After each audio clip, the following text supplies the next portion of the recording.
with 4 days of protest here in Detroit. We turn now to Detroit Police Chief James Craig, who is joining us now live with more on the demonstrations. Chief Craig, thank you for being with us today. You're so welcome. I'm glad to be here to talk to you. I know you have been dealing with so much. Your force has been working nonstop practically over the last 4 days. First of all, what was your reaction to what seemed like a change in tone of the protests yesterday? You know, certainly ecstatic over a peaceful protest. And, you know, that's certainly something we've always wanted.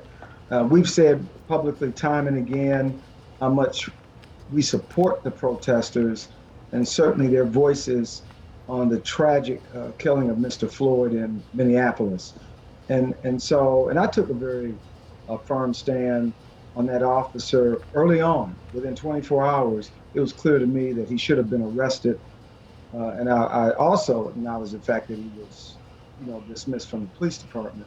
But that said, you know, we have something that really works here in Detroit that not only do I praise the men and women who wear the uniform, who go out put their lives on the line every day, but also our community leaders, our activists who are on the ground with us and supporting a peaceful protest.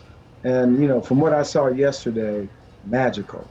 I know you referenced the young man, the 16-year-old, who really took a leadership role, and that's what defines Detroit.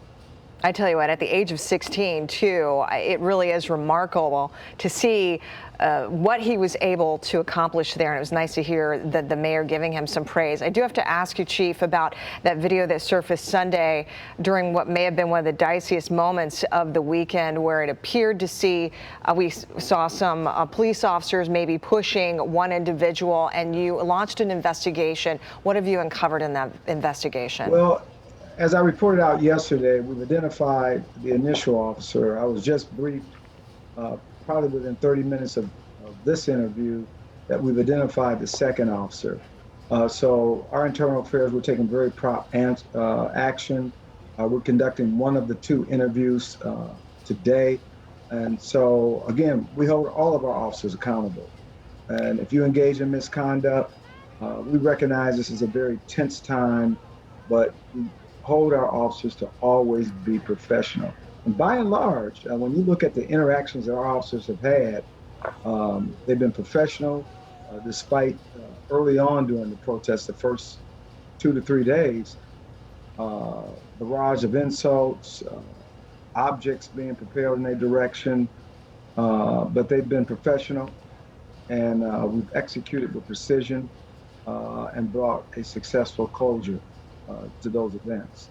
So my hats continue to be off of the vast majority of Detroit police officers who do a phenomenal job. Absolutely. I mean, we haven't seen the kind of damage even that they've seen in Grand Rapids and even Kalamazoo last night. So it is a team effort on behalf of obviously the force, but also the protesters. And there was some concern about outside forces coming in. And have you seen that die down? Or are you still concerned about that?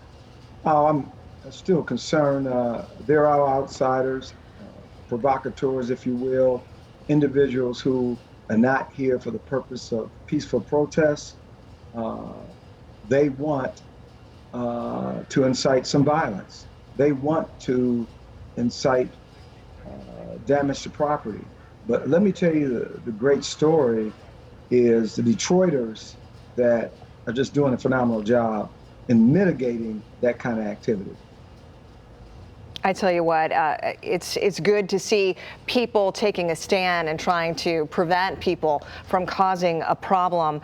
I also wanted to just, get your thoughts on the fact that there have been some officers shot in St. Louis, in Vegas. We reported that from overnight. Your thoughts there? Tragic. Certainly my heart and prayers go out to both agencies. That's certainly a concern that we have, not just here, but across this country. There are armed individuals in these protest groups. Some have bad intentions. We've had armed individuals in the protest groups, but they have not become aggressive with our police officers. But this is something we talk about each and every day on keeping our officers safe.